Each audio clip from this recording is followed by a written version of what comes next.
Al filo de la intriga. Alquimistas dentro de la Santa Iglesia. Artes ocultas y prohibidas, ha habido muchas. Desde la magia negra, pasando por la nigromancia y la invocación de seres demoníacos y sobrenaturales, existieron cientos y cientos de prácticas que en el pasado se consideraron heréticas o paganas, ya que entraban en un peligroso conflicto con los dogmas predominantes del momento. En la era medieval, la Iglesia perseguía a aquellos acusados de ser magos, adivinos, nigromantes o miembros de sectas esotéricas, pues dichas creencias iban en contra del pensamiento cristiano del clero. Sin embargo, si bien la Iglesia combatió artes ocultistas consideradas heréticas, algunos de sus más importantes miembros llegaban a ponerlas en práctica. Y una de ellas fue la alquimia. Antes de continuar, te recordamos suscribirte a nuestro canal y activar las notificaciones para mantenerte al tanto de nuestras publicaciones.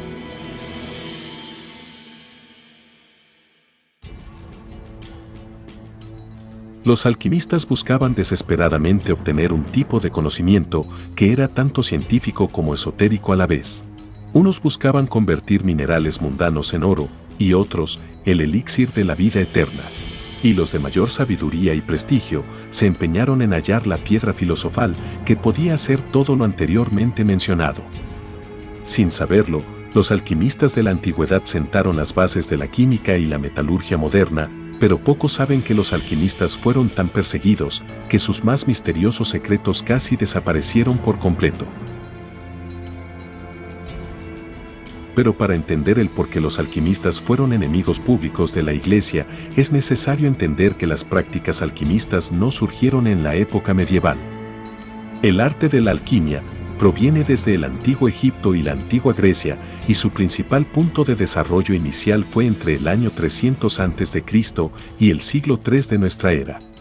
Durante el auge de la alquimia griega y egipcia, los pensadores y sabios de dichas civilizaciones se encargaron de recopilar y relacionar todos los conocimientos científicos y tecnológicos de sus respectivas épocas, y todos esos escritos fueron aprovechados por los eruditos medievales. Los científicos y sabios medievales se dieron cuenta de que toda la información antigua sobre los primeros alquimistas fue manejada con un estricto secretismo y hermetismo. Y hablando de hermetismo, uno de estos primeros alquimistas antiguos fue Hermes Trismegisto, y es que la palabra hermético proviene de los misterios y conocimientos ocultos que habían tras este nombre. Lo curioso es que habían muchos otros alquimistas antiguos que escribieron libros o papiros firmados con nombres o seudónimos como Moisés, Isis, Cleopatra o Demócrito, los cuales fueron personajes importantes en las civilizaciones de Egipto y Grecia. Esto podría apoyar la hipótesis de que aquellos grandes gobernantes, como la famosa Cleopatra VII, aparte de ser mandatarios de importantes naciones, también dedicaban parte de su vida a cultivarse en sabiduría y conocimiento. Pero volviendo a los alquimistas medievales, estos estudiaron los escritos de Hermes, los cuales contenían conocimientos que fueron transmitidos a un selecto grupo de alumnos suyos. En las páginas de sus libros, se daban instrucciones sobre filosofía y espiritualidad que eran necesarios para alcanzar y comprender los más profundos conocimientos que poseía Hermes. Pero habían otros escritos incluso más importantes que instruían al lector en cómo lograr importantes avances en cuanto al esoterismo y la ciencia. Entre esas grandes metas que se ponían los alquimistas como Hermes, estaba la de lograr la denominada gran obra, pero solo los más sabios y estudiados de los alquimistas podrían ser capaces de tal hazaña. La gran obra era el proceso químico y filosófico que culminaba con la creación de la llamada piedra filosofal, la cual podría no solo convertir metales mundanos en metales nobles como el oro, sino que sería la fuente de la vida eterna. Todas las enseñanzas y conocimientos que Hermes plasmó en sus libros traspasaron fronteras gracias a viajes, expediciones y conquistas por parte de otros imperios. Y aunque los europeos de la Edad Media aprovecharon los conocimientos de los griegos y egipcios, no fueron los únicos, pues los árabes hallaron y tradujeron los textos provenientes de dichas civilizaciones y de allí surgió un nuevo pensamiento alquimista. Esta nueva doctrina científico-filosófica de Oriente Medio mezclaba el arte de la alquimia con una filosofía espiritualista y casi esotérica que marcaría un antes y un después en la historia de este arte.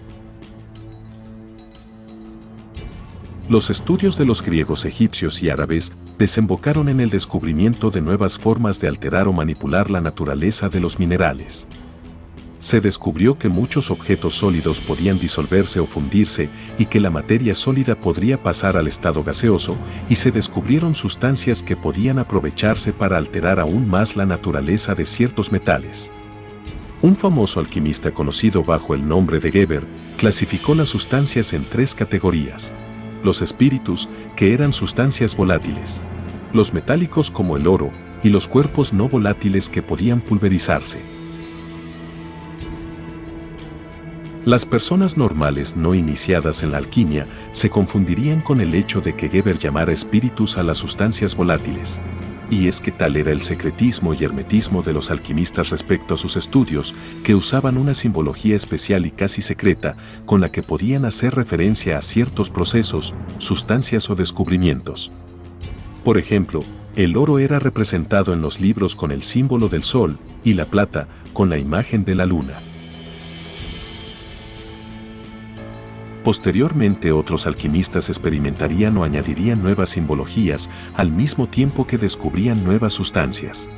El ácido sulfúrico fue descubierto gracias a un alquimista árabe, y otros más innovarían con nuevos descubrimientos, por lo que a los alquimistas se les consideraban personas sabias y de gran conocimiento. Sin embargo, para cuando los conocimientos llegaron a Europa, las cosas empezaron a cambiar. Los conocimientos alquimistas llegaron hacia las tierras francesas, españolas, inglesas y germanas en la era medieval, y sus principales estudiosos fueron magos, clérigos y sacerdotes. Cuando estos conocimientos arribaron a Europa, los alquimistas se encontraron con lo peligroso que era publicar sus descubrimientos, debido a que las prácticas alquimistas chocaban con la rigidez de la doctrina de la Iglesia. Esto provocó que los alquimistas tuvieran que publicar o divulgar sus conocimientos desde las sombras, y sus estudios e investigaciones las llevaban a cabo de manera clandestina. Aquellos alquimistas que eran descubiertos intentando aplicar o enseñar sus conocimientos eran apresados, y muchos de ellos fueron ejecutados.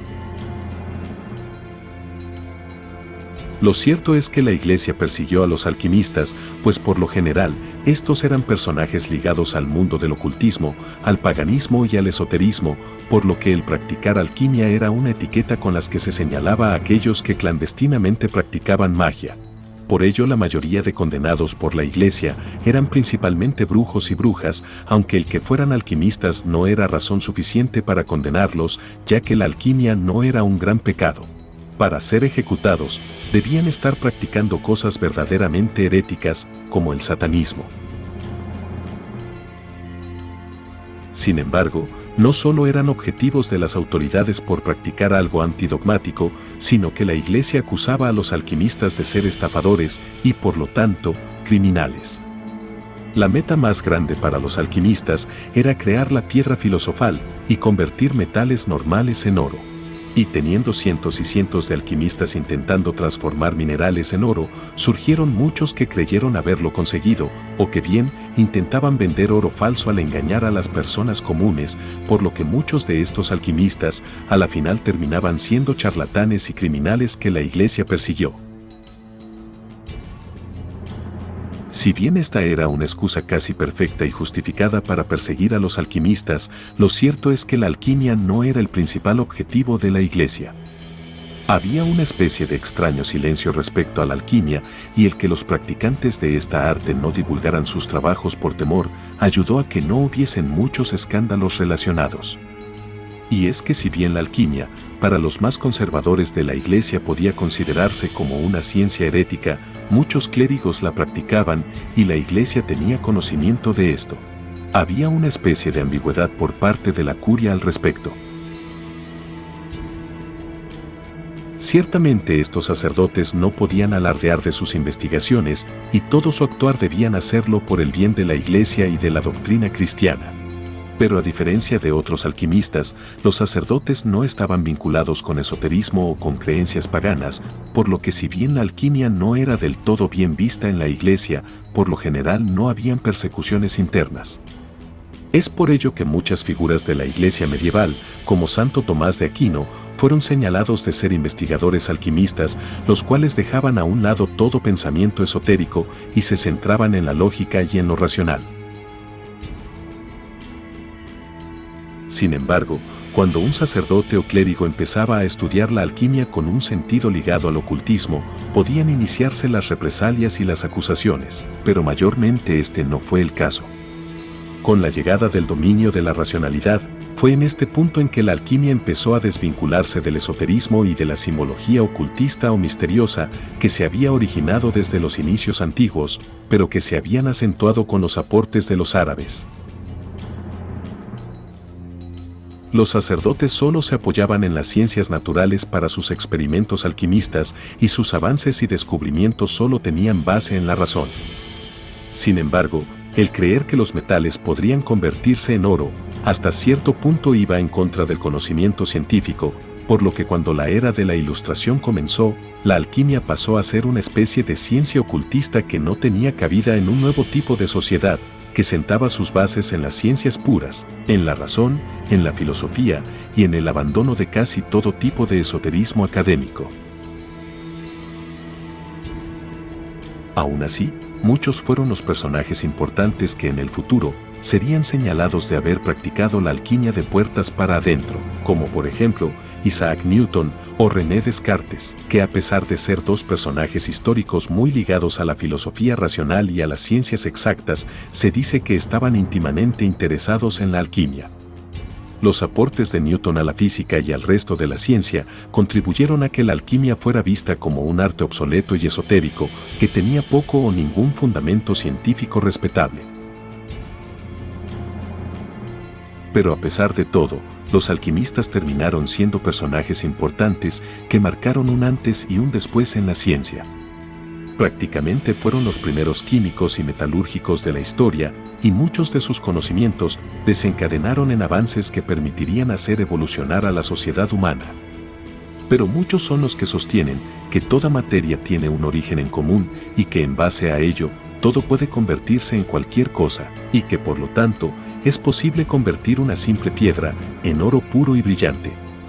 Solo los más apasionados en la alquimia podrán descubrir la verdad de esto y tal vez logren crear la tan anhelada piedra filosofal.